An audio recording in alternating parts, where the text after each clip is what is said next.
What's up, my wizards? It's Dev from SBMTG down there on the YouTube.com. We like magic, and my beard is growing stronger by the day. You know what I decided? I decided that I haven't been doing enough purely budget deck techs lately. You know, I did green-red aggro. That was like 25, 30 bucks. But that's the only one I've done in a sea of competitive deck techs. I'm really excited about the current standard meta.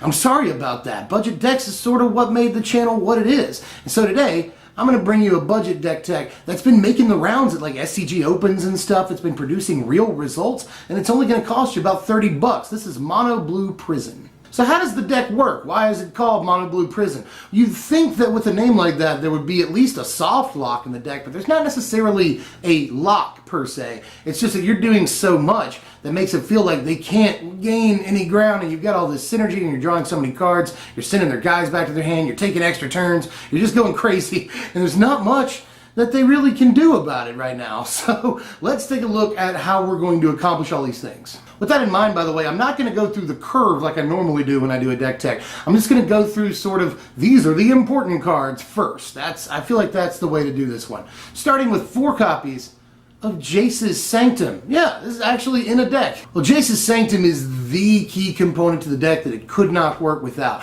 Most of all, we want to make sure that our spells cost as little as possible so we can cast as many of them in a given turn as we can. Also, the Scry is really nice because we're going to be drawing a bunch of cards and we want to draw into gas. The Scry really helps with that.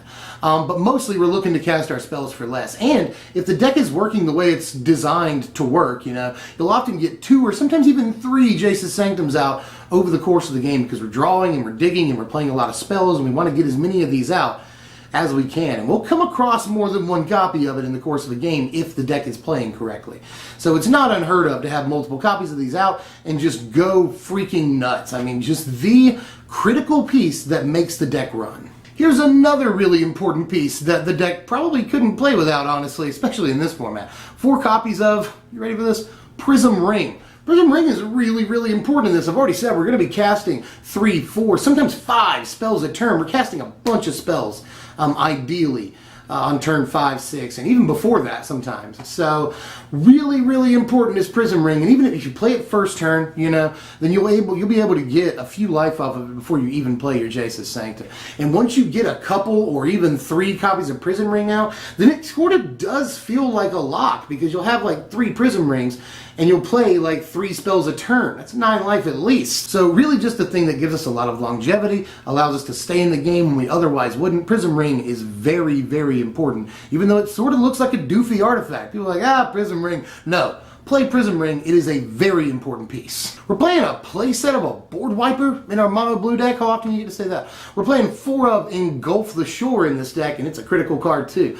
I could say that about everything because it's a really synergistic deck, but it's really important that we have something that wipes the board, removes creatures, something in this deck. And we actually have a trick a little further on down the line that I'll talk about in a second with this card. But even without tricks, this is just a super important card, a way to wipe the board, reset the tempo of the game on turn 4, or even, you know, turn 8. The card is good almost any turn in the game because we're only playing 1 creature in the entire deck. And some of these builds won't play any creatures, making Engulf even better. So, Engulf the Shore, definitely powerful card. I know it, again, a card that sort of looks doofy, but don't underestimate this thing, man. This can often give you the breathing room that you need to start taking over the game. Here's that trick with Engulf the Shore I was talking about. 3 copies of Days Undoing in this deck. We actually get to play this card in a build. That's pretty cool. And the trick, by the way, with Engulf the Shore is that obviously you engulf the shore, return all their creatures to their hand, and then you Days Undoing, making them discard what was their entire board. That's an effective board wipe.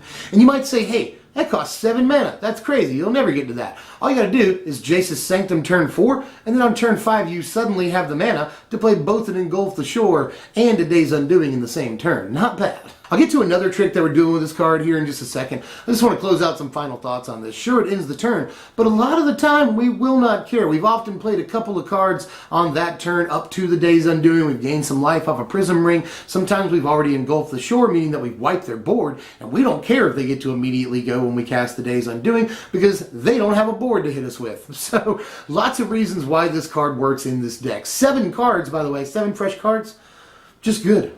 We also have to win the game, though. That's kind of important when you're playing Magic. So let's talk about some things that are in the deck specifically to win us the game, our win conditions, starting with a 4 of Part the Water Veil, which is more than just a win condition, although this is the thing that will most often win you the game in this deck.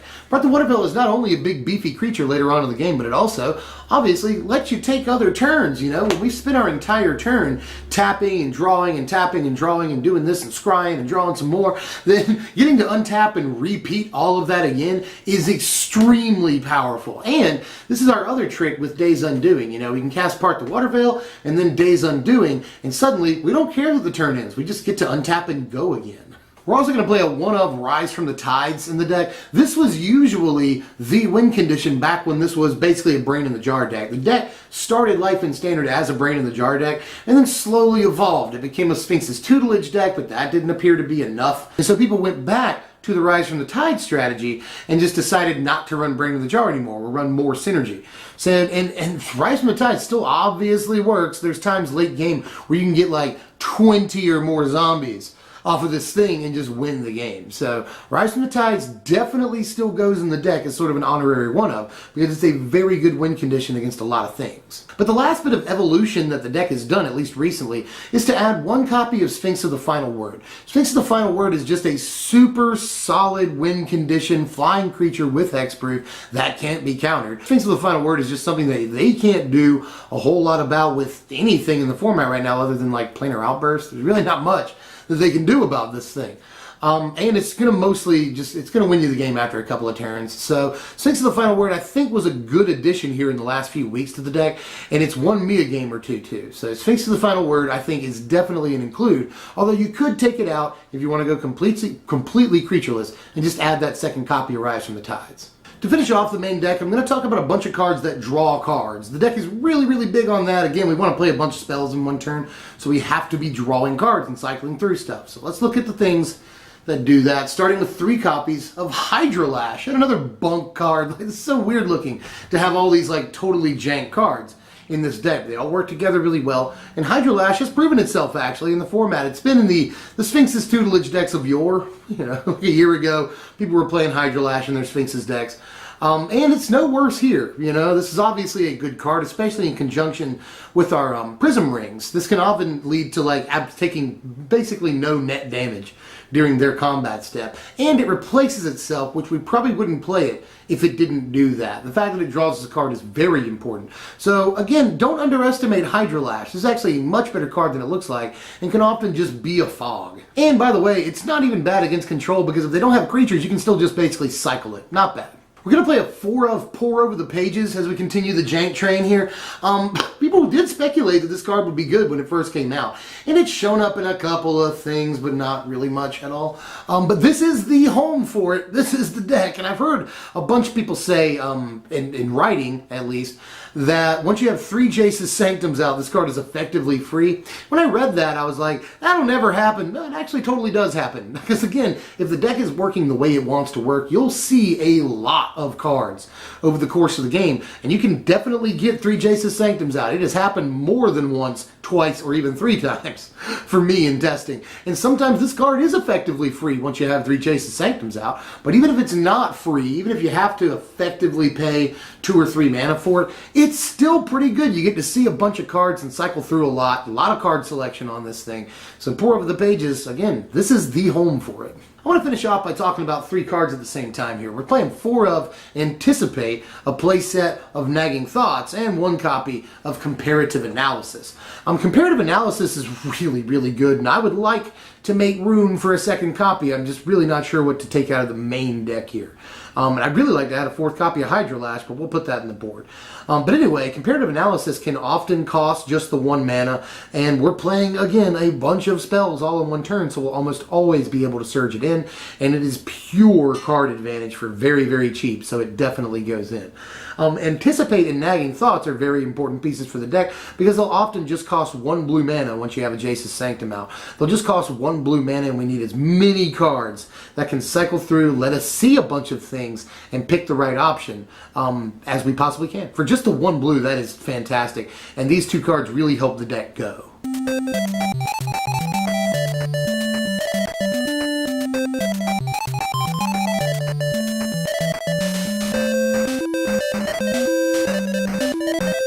playing 23 lands in the deck, and I've seen as little as 21, but I don't know that I'd go that low, to be honest with you.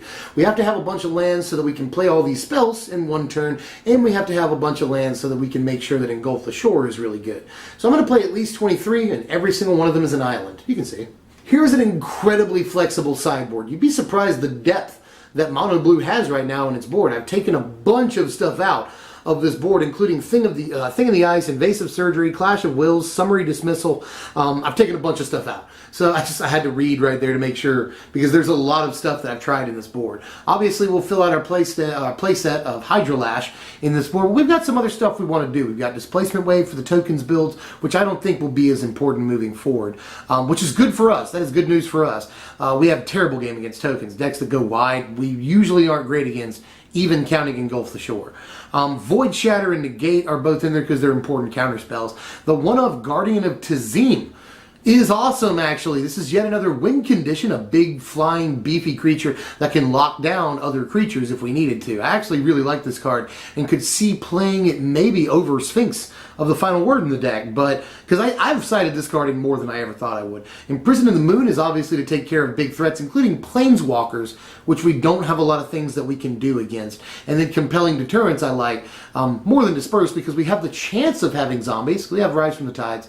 And also because it can also take care of Planeswalkers, problem creatures, and anything that we need to return to our hand, either to protect it or to cast it again. So really, really like a lot about Compelling Deterrence, and I'm going to play at least the 2 of. And here are your power rankings for the deck. A final score of 59, pretty solid, considering the deck is only going to cost you about $30 on TCG Player right now. And you probably own a lot of these cards already, I would imagine. Especially if you're the kind of person that buys packs. You probably have a lot of this, because this is just like pack chaff for the most part. You'll probably have to get the Part the Water Veils, probably have to get the Days Undoing. And aside from that, there's really not much in the deck that's going to cost you that much.